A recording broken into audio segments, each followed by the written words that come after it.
seja louvado para sempre e eternamente. Quero louvar a Deus por todas as bênçãos que dele tenho recebido e quero esperar que os meus nobres irmãos e amigos que visualizam esta postagem diariamente aqui no YouTube sejam igualmente enriquecidos pela plenitude da bênção de Deus em suas vidas e nas vidas de seus familiares e das igrejas a que estão vinculados. Eu quero falar hoje sobre a inteligente oração de Paulo em Efésios, capítulo de número 3. Dentro de instantes estarei abordando este magnífico assunto. Quero lembrar a todos que a Biblioteca Digital Pastor Gesiel Gomes está disponível para quantos amam a palavra de Deus e desejam dispor de um elevado repertório de mensagens, de curiosidades bíblicas, de esboços de pregações, de livros, de áudios, de reflexões teológicas e devocionais e outros materiais muito úteis, necessários, indispensáveis para o obreiro do Senhor nestes dias em que estamos vivendo. Para acessar, para inscrever-se na biblioteca digital, é muito fácil, basta acessar pbsgesielgomes.com. Você vai ver ali como fazê-lo e acredito que se sentirá profundamente recompensado pelo esforço e pelo pequeno investimento que produz um alto resultado espiritual. Vamos então ao nosso tema. É sabido de todos que o apóstolo Paulo foi um homem de oração. Paulo orava e orava e orava. Ele começou sua vida espiritual, ele começou sua carreira cristã orando. Logo depois do episódio do caminho de Damasco, ele foi para a cidade de Damasco e ali mesmo, enquanto ainda estava assim a sua visão, já começou a prática da oração. Prática esta que o acompanhou até os últimos dias, até o último momento de seu viver terreno.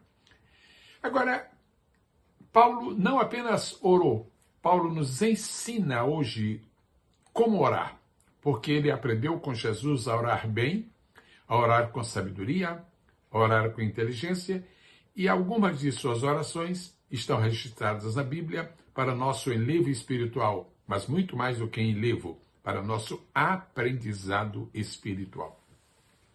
Bom, no capítulo 3 da Epístola de Paulo aos Efésios, temos uma inteligente oração feita por Paulo em favor da Igreja do Senhor. A princípio, da Igreja em Éfeso, por extensão, a Igreja do Senhor em todo o mundo, em todos os lugares e em todas as épocas. Se nós aprendemos a orar pelos nossos irmãos, como Paulo orava pelos seus, quão preciosa será a nossa colheita espiritual e que legado deixaremos para os nossos pósteros. Vamos lá? A inteligente oração de Paulo em Efésios, capítulo de número 3, pode ser dividida em 5 pontos. Primeiro, Paulo orou para que os santos sejam fortalecidos no homem interior. Homem interior é uma expressão muito bonita que Paulo usava para descrever o espírito do crente, para descrever a parte mais íntima do ser daquele que serve a Deus, que o conhece, que o adora e que está fiel à sua igreja e aos seus compromissos com Cristo e, naturalmente, vive cheio do Espírito Santo. Esse homem interior é que deve governar a nossa vida. Esse homem interior é que se alimenta da palavra de Deus. Esse homem interior é que usa a armadura do Espírito. Então, esse homem interior precisa ser fortalecido. Dos versos 14 a 16, nós temos esse aspecto tão especial da inteligente oração de Paulo, orando para que os santos sejam fortalecidos no homem interior. Em segundo lugar, Paulo ora, e aí isso está no verso 17, a parte A, Paulo ora para que Cristo faça sua morada no coração dos santos.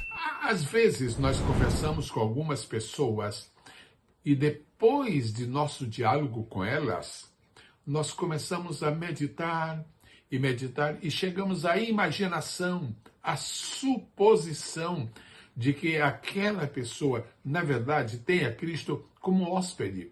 Parece que há pessoas que segunda, terça, quarta, quinta, sexta e talvez sábado estejam nas suas tarefas rotineiras, cuidando dos seus negócios e tratando apenas daquilo que diz respeito a si próprio e, quem sabe, a sua família, mas no domingo, não. No domingo vão para a igreja e querem estar pela manhã, querem estar à noite, querem estar ocupados. Segunda-feira, volta aquela velha rotina.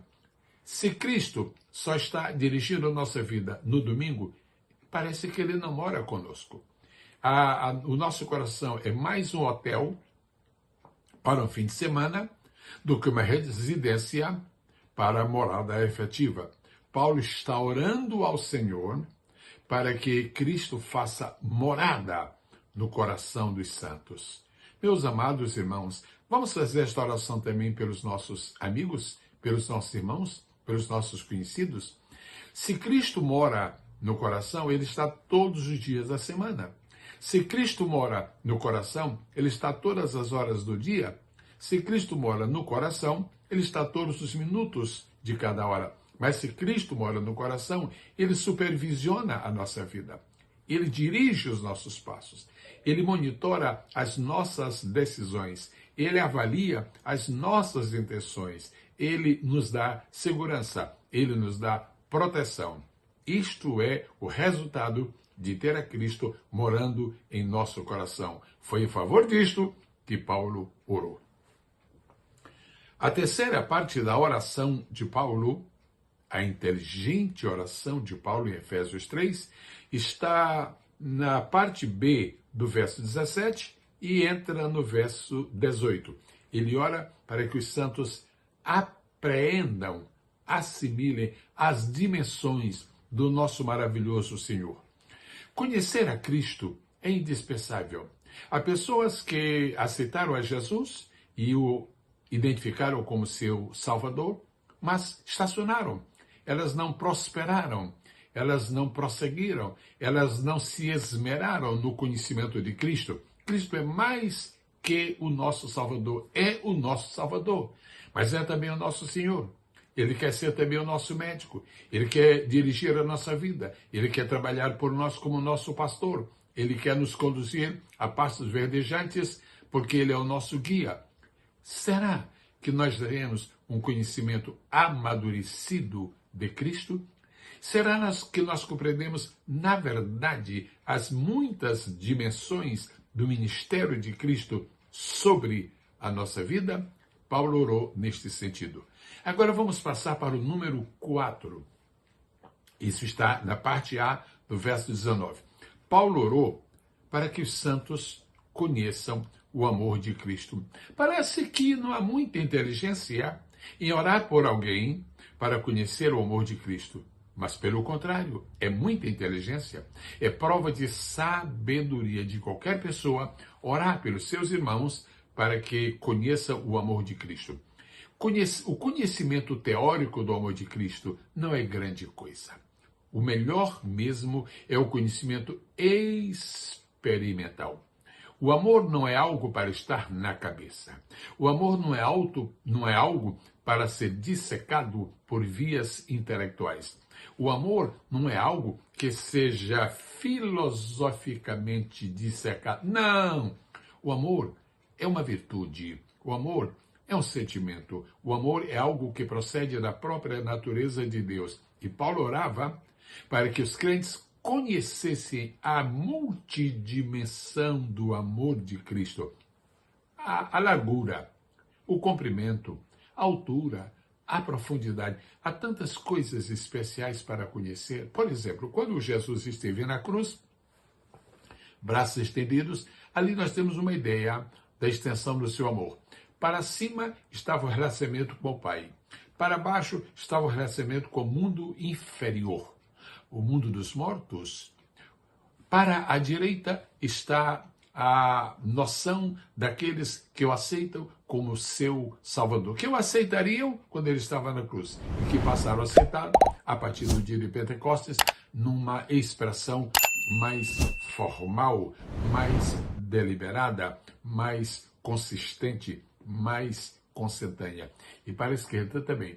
Então nós temos o mundo inteiro, salvos e perdidos, que Jesus ama. Ama os que estão à sua direita, ama os que estão à sua esquerda. E quando eu falo em direita e esquerda nesta conotação, eu me baseio no próprio discurso de Jesus, lá de Mateus capítulo 25. Dirá os que estão à sua esquerda e depois também dirá os que estão à sua direita. Pois bem, conhecer o amor de Cristo. Há muito mais para conhecer no amor de Cristo. Quando nós estamos perdendo a capacidade de perdoar, precisamos conhecer melhor o amor de Cristo, que ele nunca se cansa de nos perdoar. Quando nós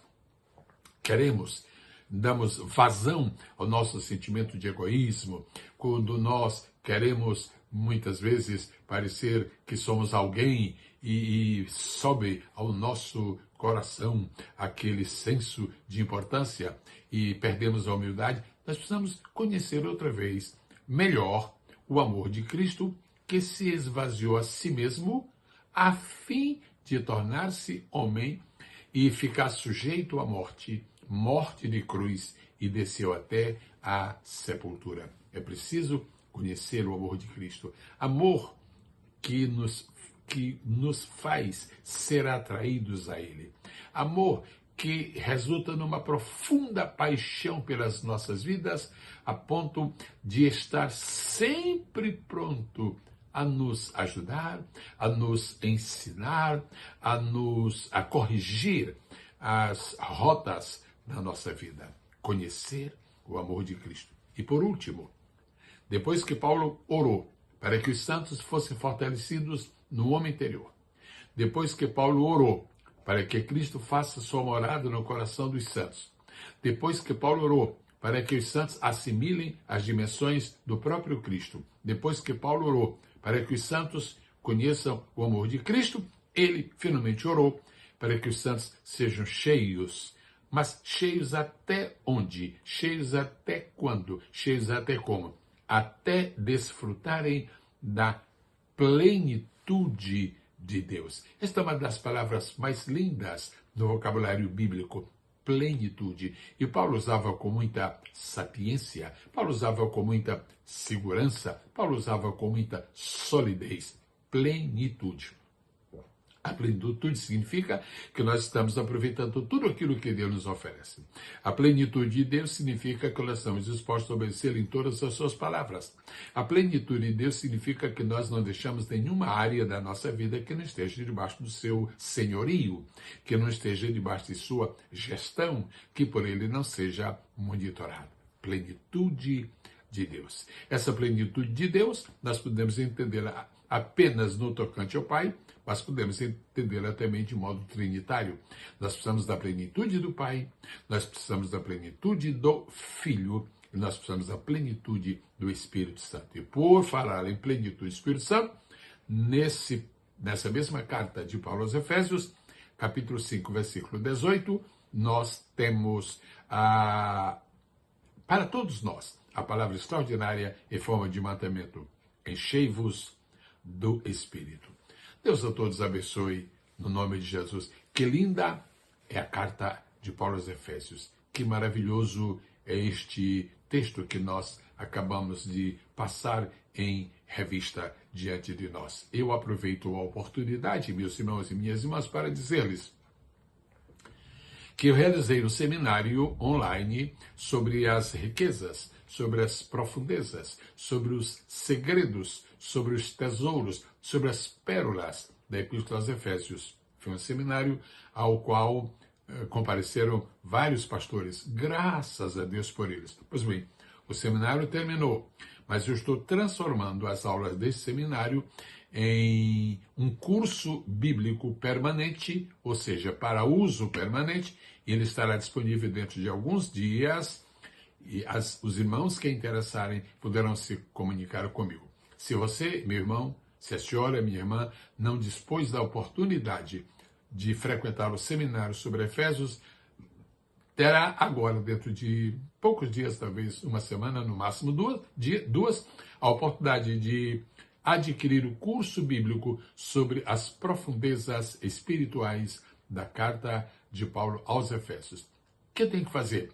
Agora você tem duas opções. Uma seria através deste próprio canal, você deixar no comentário o seu pedido. Pastor, eu estou interessado no curso bíblico sobre os tesouros da carta aos Efésios. Você pode fazer isto. Mas eu penso que é um pouco mais seguro você me mandar um e-mail, Gesiel Gomes, claro que é uma palavra só, gesielgomes@gmail.com, e diga: eu estou interessado no curso bíblico porque eu não pude participar do seminário. Bom, por hoje é só. Deus abençoe. Deus enriqueça. Deus proteja. Deus favoreça. Deus faça tudo aquilo de bom e maravilhoso que você está esperando e que você está necessitando. Paz seja com todos, desde agora e para sempre. Amém.